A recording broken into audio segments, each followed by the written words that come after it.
सब देखने वालों को बहुत बहुत सलाम। कैसे हैं आप सब? अल्हम्दुलिल्लाह मैं ठीक ठाक हूँ, अल्लाह का शुक्र है बिल्कुल।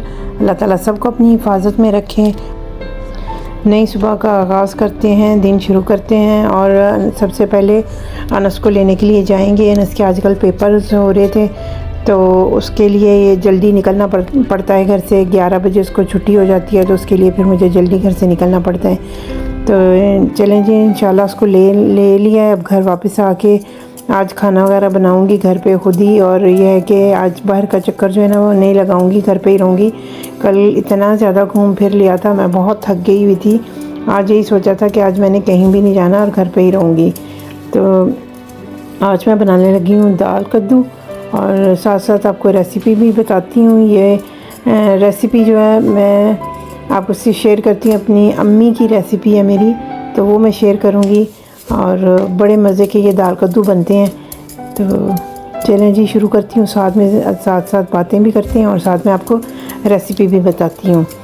तो ये है कि कल मैंने आपको जो बताया कि मैंने घर वगैरह देखने के लिए रेंट के गए हुए थे, तो आप ख़ुद अंदाज़ा करें 2 कमरों के छोटे छोटे से घर जो हैं अगर फर्निश हैं तो वो 4000 तक हैं। और अगर जो घर हैं अनफर्निश घर हैं तो वो अगर 3.5 या 3700-3800 में मिल रहे हैं। तो अनफर्निश घर हैं, उनके साथ रेंट भी नहीं है और यानी बिजली पानी का जो बिल है वो इंक्लूड नहीं है, नेट इंक्लूड नहीं है। तो ऑलमोस्ट कोई भी घर हो, फर्निश्ड हो अनफर्निश्ड हो, तो वो उसका जो है ना चला जाता है तकरीबन 4000 के 4500 के आसपास। तो बेहतर यही है कि जो लोग नए हैं या नई फैमिली यहाँ पे आती है उन्हें चाहिए कि वो फर्निश घर ही देखें, क्योंकि चीज़ें इकट्ठी करते करते काफ़ी टाइम लग जाता है। और फिर यह है कि यहाँ पे अब जब फर्निश घर में सब कुछ मिल जाता है तो फिर इतनी टेंशन लेने की ज़रूरत भी नहीं है। तो हम लोग तो ये है कि काफ़ी सालों से यहाँ पे हैं, तकरीबन अब मैं क्या कहूँ 20-25 साल हो गए हुए हैं। तो 20-25 साल में ये है कि घर ऐसे फर्निश मिला नहीं करते थे पहले। तो सब कुछ खुद ही ऐसा बनाना पड़ता था, सब कुछ जो है इकट्ठा करना पड़ता था। तो इतने सालों में तो सारी चीज़ें इकट्ठी हो जाती हैं, सब कुछ ऐसा हो जाता है। लेकिन अगर अचानक से आएंगे तो फिर मुश्किल हो जाता है। तो चलो देखें जी, कद्दू जो मैंने बनाया था ना वो बहुत ज़्यादा था, तो आधा मैंने फ्रीज़ कर लिया और आधे को मैं अब पकाने लगी हूँ। और फ्रीज़ कर देंगे तो बहुत अच्छा रहेगा, उसे पैकेट में बंद करके रखेंगे। यहाँ पे थोड़ा सा प्याज जो है उसको अब ब्राउन करूँगी मैं, तो साथ साथ आपको बताती हूँ फिर क्या करते हैं।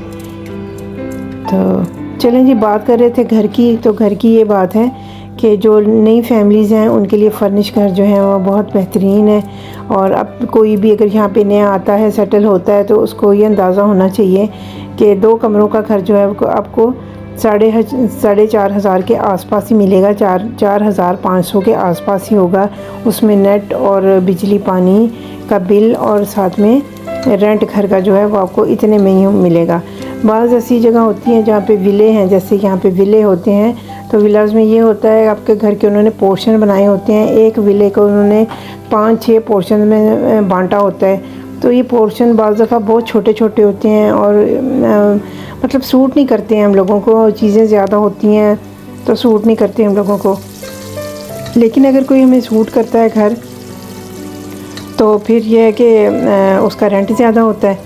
तो मसला बस यही होता है कि जितना गुड़ डालेंगे उतना ही मीठा होगा।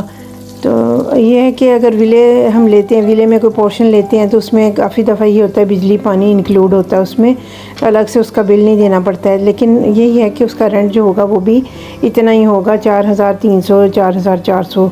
तो उसी तरह होता है, उन्होंने बीच में ही शामिल किया होता है। तो हम समझते हैं कि बिजली पानी बीच में ही है तो कोई मसला नहीं है। अच्छा चलें जी, ये देखें प्याज ब्राउन हो गए थे, थोड़ा सा लहसुन मैंने इसमें डाला और अब ये कद्दू डाल रही हूँ।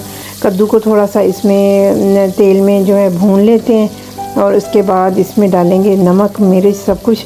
और इसमें यह है कि लाल मिर्च मैंने नहीं डाली है, काली मिर्च डालूँगी और साथ में नमक डालूँगी, हल्दी डालूँगी। तो अगर कद्दू में लाल मिर्च ना डालें तो इसका टेस्ट काली मिर्च से बड़ा ही अच्छा हो जाता है। तो चलें साथ साथ वो भी डालती हूँ और साथ साथ आपसे बात भी करती हूँ।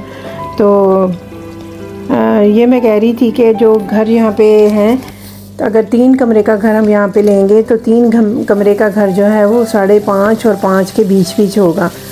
बस ये है कि जो यहाँ पे रहते हैं उन्हें तो अंदाज़ा है कि घर कितने महंगे हैं, यहाँ पे रेंट कितना ज़्यादा है 1 महीने का। लेकिन जो नए आते हैं उनके लिए शायद इसमें थोड़ी सी इन्फॉर्मेशन हो कि वो अगर घर लेंगे तो उनको कौन सी रेंज में मिल सकता है।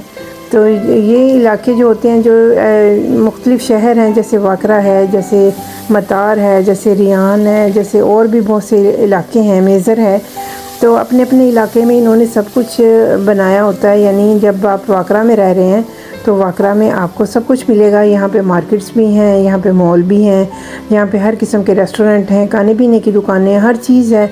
और इसी तरह अगर आप किसी और थोड़े से इलाके दूर में चले जाते हैं, यानी हर इलाके की अपनी दुकानें, अपने मॉल्स, अपनी सब चीज़ें हैं। तो ये बहुत आसानी है, आप जहाँ भी रहेंगे आपको किसी चीज़ की कमी नहीं होती है। बस ये अब ख़ुद ही डिसाइड करना पड़ता है कि हमें कौन सा इलाका सूट करता है, जहाँ पे जॉब पे जाने वाले जो आसानी से जॉब पे पहुँच जाएं। सबसे ज़्यादा यही सूट करता है और यही देखना पड़ता है कि जॉब जो है वो नज़दीक हो, बहुत दूर ना हो। और दूसरा ये है कि बच्चों के स्कूल जो हैं वो काफ़ी, यानी जहाँ पे हम रह रहे हैं तो वो बहुत ज़्यादा दूर ना हो कि बच्चे को जाने और आने में घंटा 2 घंटे लग जाएँ। 10-15 मिनट, 20 मिनट, आधा घंटा, ये तो मामूली सी बात है, इतना टाइम तो लगता है। लेकिन अगर ज़्यादा लगेगा तो फिर मुश्किल हो जाती है।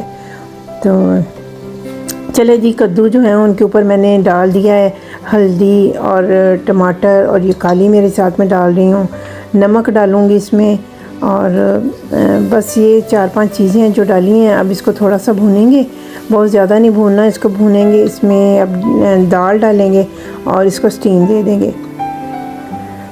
तो ये बहुत मज़े के कद्दू बनते हैं। और बेस्ट रेसिपी ये होती है कि आप कद्दू डालें और इसमें थोड़ा सा लहसुन डालें, और उसमें कद्दू में लहसुन डाल के, देसी घी डाल के, सिर्फ नमक और काली मिर्च डाल के इसको स्टीम दे दें। तो वो जो कद्दू और दाल कद्दू होते हैं ना, उनका जायका जो होता है बहुत डिफरेंट होता है, वो बहुत मज़े का होता है। अब जो देसी घी खाता है उसे तो शायद उसे तो पसंद आएगा ही आएगा, लेकिन जो नहीं खाते हैं उनके लिए शायद ये रेसिपी अच्छी नहीं होगी।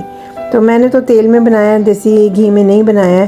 तो जो रेसिपी आपको सामने नज़र आ रही है इससे बनाएं तो बहुत अच्छे दाल कद्दू बन जाएंगे। तो बस इसको स्टीम देंगे, दाल का हिसाब लगा के 10 मिनट के लिए, 15 मिनट के लिए स्टीम देंगे, तो ये ख़ुद से ही सारे मिक्स हो जाएंगे, बन जाएंगे। तो दाल कद्दू है, दाल कद्दू के साथ मैं बनाऊंगी चावल, और इसके साथ चावल खाने का बहुत मज़ा आता है। दाल जो है इसमें तो ज़ाहिर है चावल इसको मज़ा देंगे साथ में। तो चलें जी, बहुत सी बातें हो गई हैं, कुछ काम की बातें शायद आपको लगी हों, कुछ ना लगी हों। और ये मैंने बनाया, लेके आई थी मैं भुट्टा सा, इसको तो मैंने ओवन में, माइक्रोवेव ओवन में रख के इसको बनाया, जैसे पहले बनाया था। यानी एक जो इसका पीस होता है ना, जैसे एक छल्ली होती है ना, एक छल्ली को जब रखेंगे ओवन में तो ये 5 मिनट में एक बनती है। तो उसी हिसाब से 2 रखेंगे तो 10 मिनट कर लेंगे। तो चलें देखें जी, दाल कद्दू तैयार है, साथ में चावल भी तैयार हैं। तो खाना खाते हैं, अल्लाह का शुक्र है। इजाज़त चाहती हूँ आपसे, मुझको अपनी दुआओं में याद रखें और अपने घर वालों का ख्याल रखें। मेरा चैनल ज़रूर सब्सक्राइब कर लें। आपसे फिर मिलती हूँ। खुदा हाफिज़।